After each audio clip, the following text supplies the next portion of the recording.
thinking about relocating to Wichita, Kansas, perhaps one of the surrounding areas, put down that box. You need to make sure you've checked everything off this list.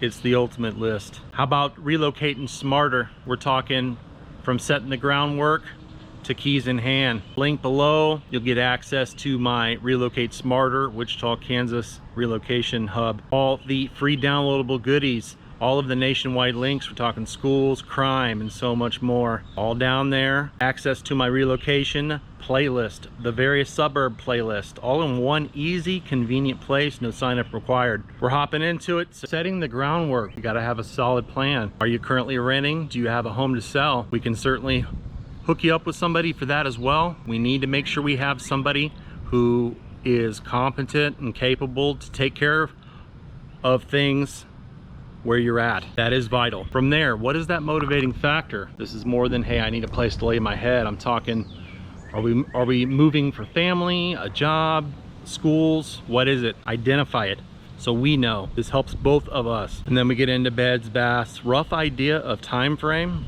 rough idea of budget. These are things I'm gonna ask right out the gate when you reach out. I'm giving you this heads up so you know. I'm not trying to be salesy, but if you're identifying a particular area, I need to know what that threshold is. And listen, it's all subject to change. That's okay, but this is where it starts. I've got a link down below. Hop down to the Relocation Hub. I've got the downloadables for the relocation guide. I've got the downloadables for the Get Me Started Home Buyers Rough Draft. There's no sign up. So hop down there, get that game plan together. Whether you're wanting to do this in say a month or 6 months or whatever, it doesn't hurt to have that solid foundation. It all starts here. But from there, what are things looking like? And it might not be a bad idea to have an idea who you're gonna be using for say that loan if you're needing to get a loan. If it's cash, whatever, we've got resources. Another food for thought. Are you planning on being there in person? Are you gonna be there to look at the houses? Are you gonna be there for the inspection? Are you gonna be there for closing? Closing especially. I can make the first two work, but depending on your lender, they may require you to be there in person. One of the good perks with JJ is he is a mortgage broker, and that means they partner with a number of agents. They partner with that lender that is going to work best for you. And more times than not, that means if we need to do a mobile notary or a remote closing, that is an option. So don't assume. This is one of those big steps in getting things started. Are you renting? Are you selling? If you're selling, we need to have that conversation too. Think about it. What else are you needing in this home? This is laying the groundwork, gang. And these are all things I'm going to ask you up front. Are you gonna be on this loan? Are you and your significant other gonna be on this loan? Who's on the loan? If it's just you and you do have a spouse, are you wanting that spouse to be on the deed? This is another thing that a lot of the time nobody thinks about, the agent included. How we work with that is we just let the title company know in advance. We have them issue a courtesy deed. This is adding your spouse onto the deed. You can still be on the loan yourself and the deed, but both of you are on the deed, and that's going to vary. That's separate. But if we plan in advance, we can have that lined up to where once we're done with the closing, you can sign that right after. There's no repeat trips. Everything's done. So when you walk out, it's all done. What kind of questions do you have? Leave them down below. Let me know. On to the next. So number 2, we get into the discovery session. Whether it's a phone call, it's a Google Meets virtual session, whatever it looks like. Feel free to email, text to get that set up as well, or drop that comment down below. We are always trying to accommodate those that are needing the help. We're outlining your game plan. We're taking that foundation and we're building upon it. Going with that information that you're providing. What is that time frame roughly? Budget. Those two things are gonna be the first things I ask, along with, are you currently renting or do you currently own? This isn't being salesy. I need to get a overall picture what your situation looks like so we can best address moving forward. So from there, you're outlining the time frame, the budget, whether or not you own, whether or not you're gonna need a loan, if you're paying cash, if you're needing financing.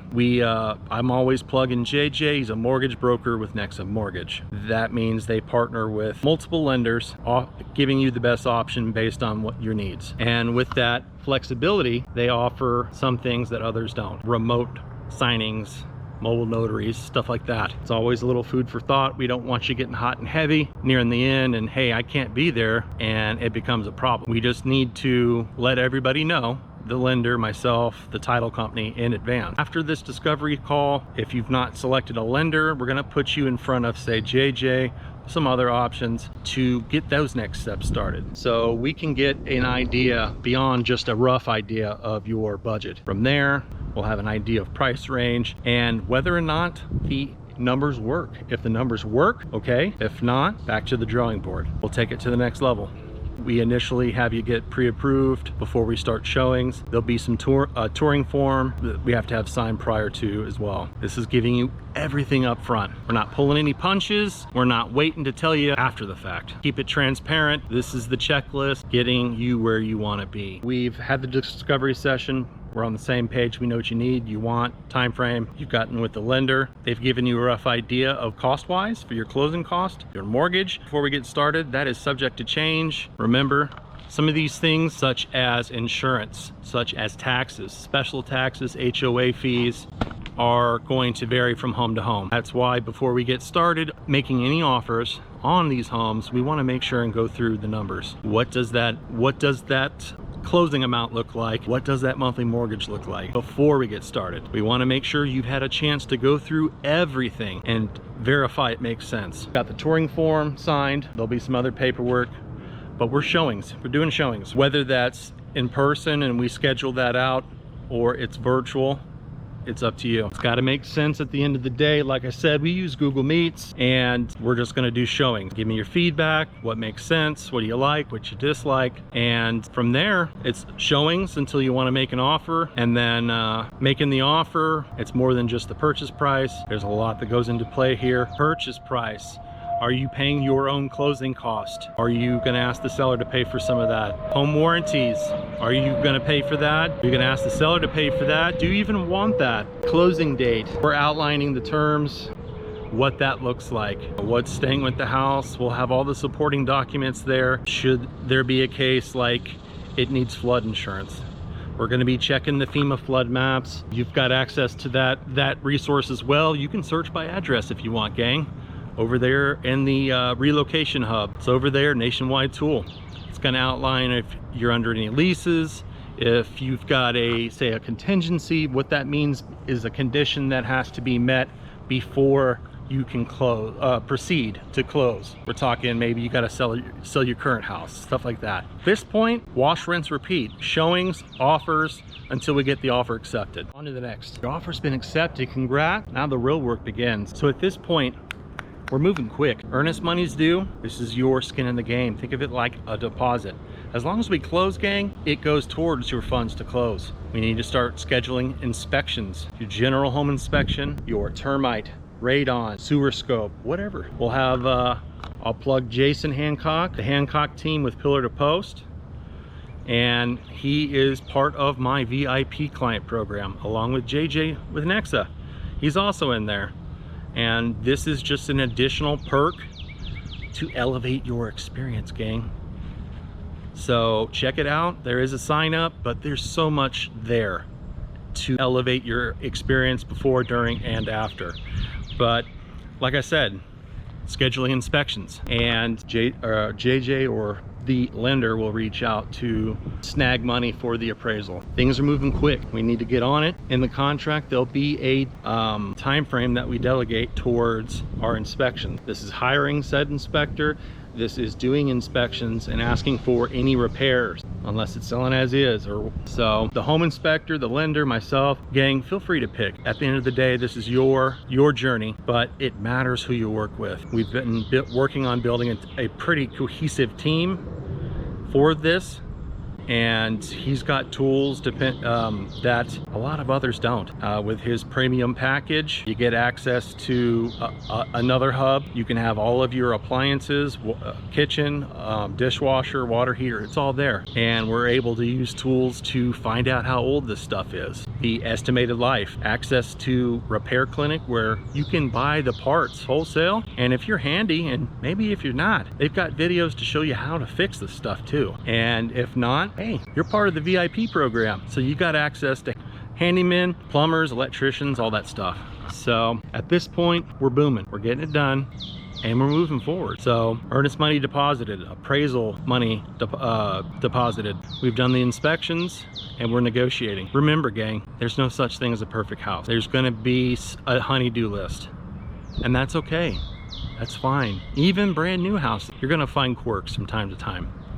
We're talking like negative drainage around the house, gutters, maybe the AC unit needs to be cleaned up, tuned up, whatever it looks like. At the end of the day, does it make sense for you and your situation? There are particular loans that have requirements, and as long as we're meeting those requirements and you're satisfied, it's okay. You've still got access to the report. Say you're using Jason, and if you want to get that stuff that wasn't taken care of, you've got access to people to take care of it. This is how we're elevating, and the link for the VIP program is down below. So you get to that point, wash, rinse, repeat, till we get to an agreement with the seller. They'll start working on that stuff, and the appraiser will go out to make sure it's of value, that third party, so the bank's not paying more than it's quote-unquote worth. You're not paying more than it's quote-unquote worth. So it matters who you work with. Me personally, I like to get a lot of that stuff done in the first week or so. The appraiser, that's out of our control. That time frame's gonna vary, but let's take care of our obligation. During this time frame, the title company's gonna reach out. It's gonna ask questions. Are you married? Are you using this as a primary residence? So on and so forth. So there'll be other little things here and there.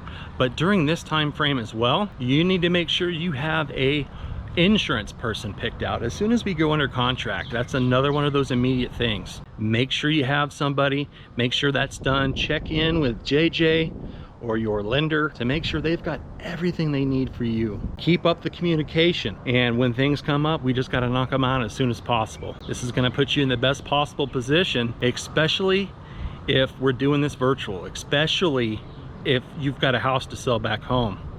This is all food for thought. This is all stuff I need you to think about. A lot of people don't think about it. It's not a problem until it's a problem. On to the next. We're nearing the end. One thing I want to make sure and throw out there with the appraiser, gang, it's either going to appraise, not going to appraise, or there's going to be conditions that need to be met before. Some of these things could be something as small as, hey, you got branches touching the roof, you got branches rubbing up against the siding, take care of that. Or maybe something else. But these are common things. That means that stuff has to be taken care of before we close. This isn't a repair request. This is a condition to close. Your lender, whether it's JJ or whoever, will keep us all in the know. Make sure you've got your quotes from your insurance company over. I'll make sure we've got the real estate stuff on my end taken care of. Most of our stuff at this point is taken care of. Check in with your lender. There's certainly gonna be some stuff that you got to take care of at this point, gang, as well. If you use those products where you can freeze your credit, you want to make sure and have that conversation with your lender up front. If this is something you do, let them know, because you're essentially going to go through 2 checks before this transaction's done. Now from here, they're doing that. Sellers are working on the repairs. You're getting all your docs in. We're waiting for the appraisal. We're just gonna say, hey, it appraised, congrats. We're working towards the close. Once they have everything they need, all the documents, this is typically 72 hours before we close, we'll get what's called the CD. This is your closing disclosure. Think of it like almost like a bank statement or like accounting. It's gonna show you everything going in, everything going out, what everything cost. We're talking interest, tax, insurance, any other fees, realtor commissions. It's gonna say what the bottom line is, what that total amount is, what amount you need to bring to closing. At this point, we're just waiting to see that. Once we have that and everything's done, it's smooth sailing. We're ready for closing. So from there, are you gonna be there in person? Is it gonna be remote? If it's remote, you gotta make sure and get that in advance so we can schedule accordingly. But from here, fingers crossed, it's smooth sailing. On to our last segment. So we're nearing the end. We're doing the final walkthrough. Go through, make sure all the repairs that were agreed to are done. We want to make sure that we have receipts for all work for your records.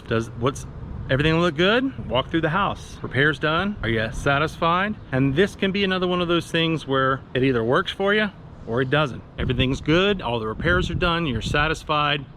You're excited. We're going to closing. Now, if it's in person, we're gonna meet over at the title company. Have your driver's license. Bring your spouse. Even if they're not on the loan, they're gonna be needed. There's gonna be some stuff they need to sign.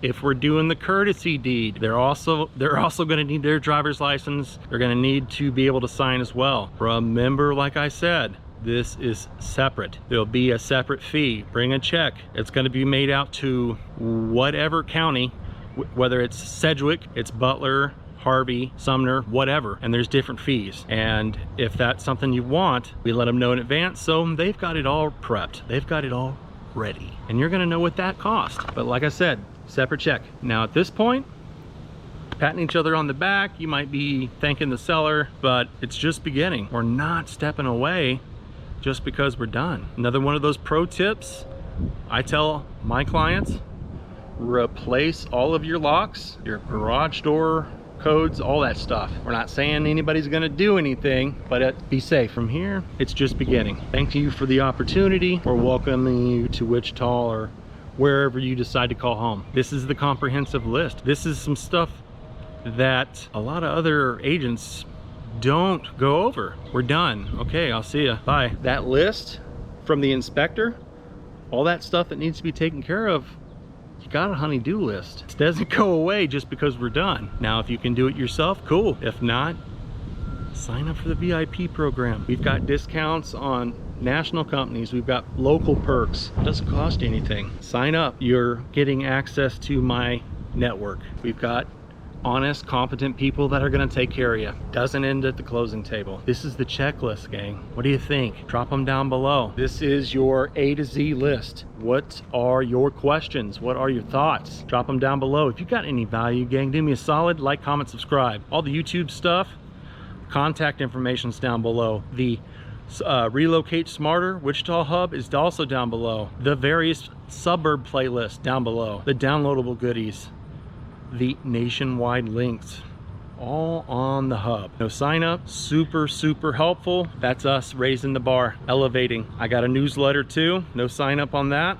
You can if you want, but this is us elevating the game. This is taking it to the next level, taking care of you like your family, because you're family now. But that's it in a nutshell. That's the comprehensive checklist. Go through, save this video, share it with somebody, whatever that looks like. And if you got questions, you make sure and reach out. You want to continue that learning journey, hit this video here. If you're not subscribed yet, tap my little logo there, and we'll catch you all back here in the next one.